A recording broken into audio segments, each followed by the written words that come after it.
Thank you. Thank you for that amazing welcome.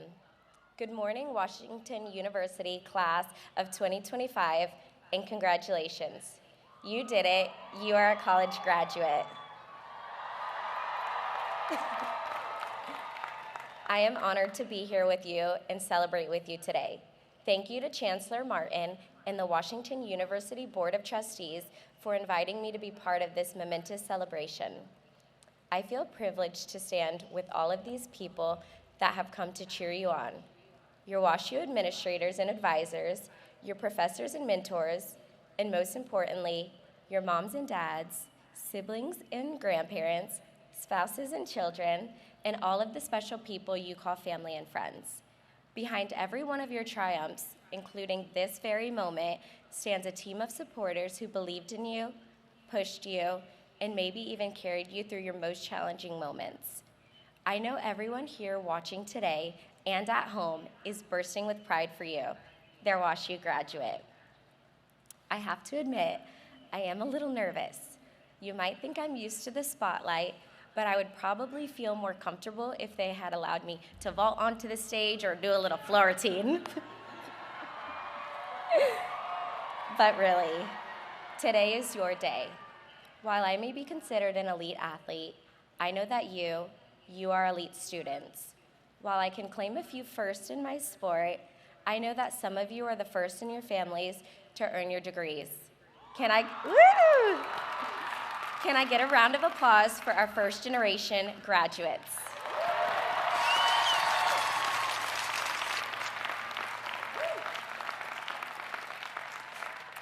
And for some others, maybe you showed early promise and met every challenge in elementary, middle, and high school head-on, blazing new trails along the way.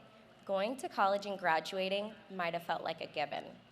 But honestly, I'm willing to bet this is one of the hardest things you've done in life.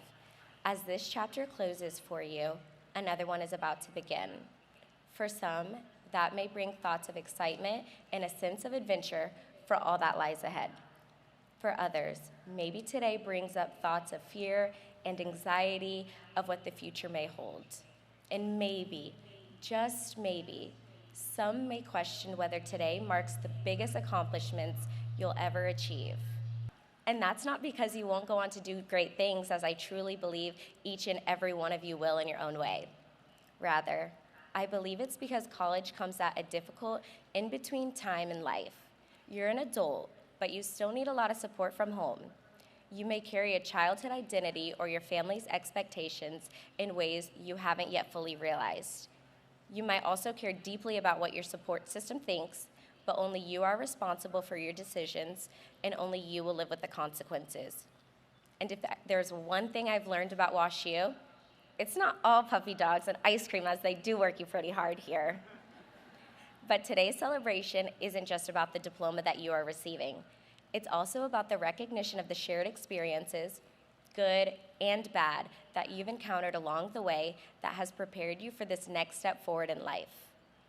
I always dreamed of going to college, not just to be part of a collegiate gymnastics team, but to study medicine, to become a children's nurse or a pediatrician, and to enjoy all the fun of a college campus. But for me, that dream bumped up against others, and ultimately, I chose a different path. But I do think my path and yours have a lot in common, although mine probably included a few more sequins and leotards. Success in academics, like in athletics, requires sacrifice and dedication.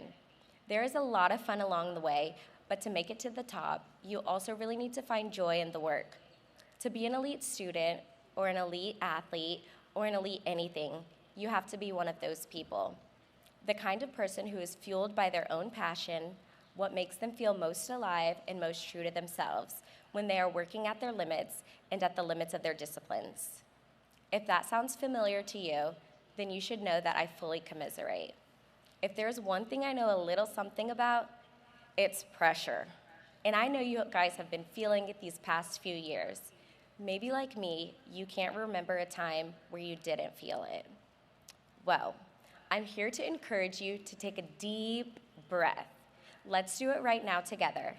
On the count of 3, we're gonna take a deep breath in through your nose, fill up your lungs, Hold for a second or two and exhale completely through your mouth.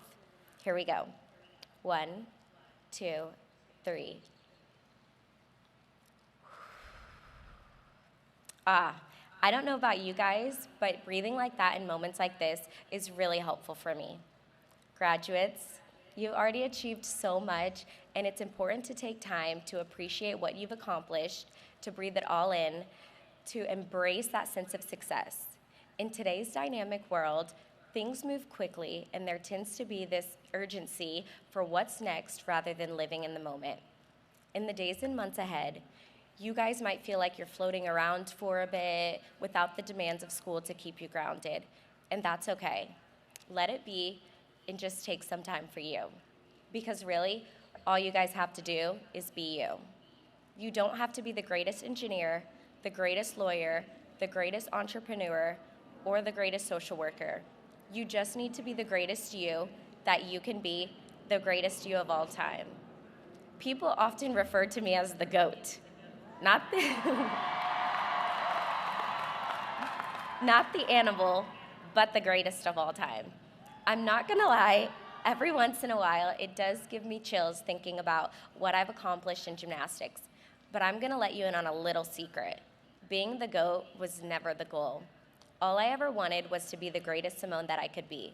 My goal was to be the greatest Simone Biles of all time.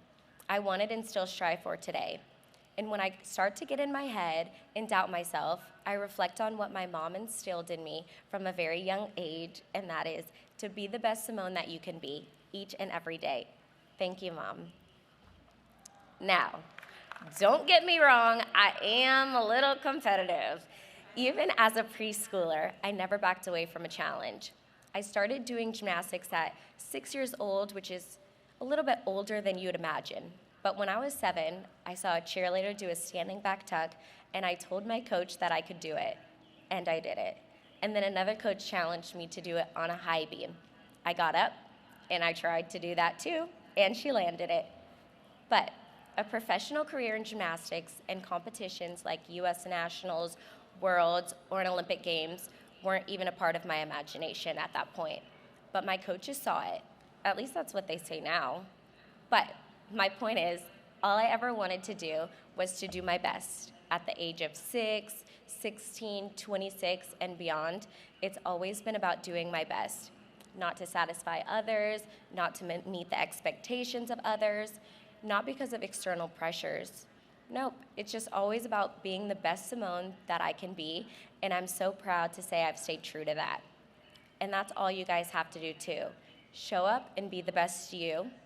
And that doesn't end today just because you've achieved this incredible accomplishment as part of the Washington University graduating class of 2025. We are not just celebrating your diploma you're receiving, we are also celebrating you for the work that you put in, for all the sacrifices you made to get here, for all the challenges you have overcome. And we recognize how your time at WashU will continue to help you be the best you can be as you move forward in your future endeavors. With the time I have left, I would like to offer you guys a few tips on becoming the greatest you of all time. First and foremost, remember that the only thing you can control is yourself. So no matter your pursuits, show up for yourself consistently. Do something every day that scares you. Put in the work on days when everything is clicking and you're in your zone. And just as important, put in the work on days you feel like you're not even in the right arena. When you're consistent, when you bring your best to your practice every single day, then you'll be ready for the big moments. For me, it didn't matter if I was competing in a local meet or in the Olympics. The only difference was the setting. I could trust that I had put the work in because I had consistently brought my best self to practice every day, and now all I needed was to get out there and do my thing. Next, I encourage you to stay creative. No matter what your goals are or what you're working in, prioritize your creative thinking, because no one, and I mean no one's success is a straight line. When you're reaching for things, you're gonna fall short. And yes, sometimes you're going to fail, but that's okay. It just means you haven't figured everything out yet. When, not if, But when this happens to you, just learn from it. Move on to plan B. And if plan B doesn't work out, then make a plan C. And then guess what? There's the rest of the alphabet. The key to success is willingness to always find a way, and you have to stay creative throughout that process. Third, be mindful and take care of your whole self. Work can't be everything. Make a point to create space for hobbies that you enjoy. Take quality time for yourself and prioritize your mental wellness just as much as your physical health. Lean into your friends and family who fuel your joy and fill your tank. Surround yourself with good people who bring out the best in you and make sure they stay at the top of your priority list. And finally, in order to be the greatest you of all time, embrace the opportunity to be a leader. Keep an eye on the rearview mirror as you pave a trail for those who may look up to you, who may want to follow in your path, as you never know who may be watching. When I had moments of struggle, when the world witnessed my falls or my failures, I think about the kids at my gym and all the other young people who looked up to me. What would I tell them if they were in my position? I'd speak encouragingly to them. I'd remind them that a moment doesn't define a purpose. I'd tell them to get back out there. I'd tell them that it's okay to take a deep breath, to rest, and to reset. If you guys don't have young people in your life, think about your younger self and make them proud. In closing, I'd like to leave you with a few words of wisdom that I came upon a few years ago that I keep in the back of my mind today. The world doesn't need you to be perfect. It needs you to be bold. It needs you to care and to keep going even when things don't go as planned. So go out there and write your own story, only one that you can tell. WashU class of 2025, I want to congratulate you one more time. I know that you're going to go out there in the world and be amazing because truly, you already are. Thank you.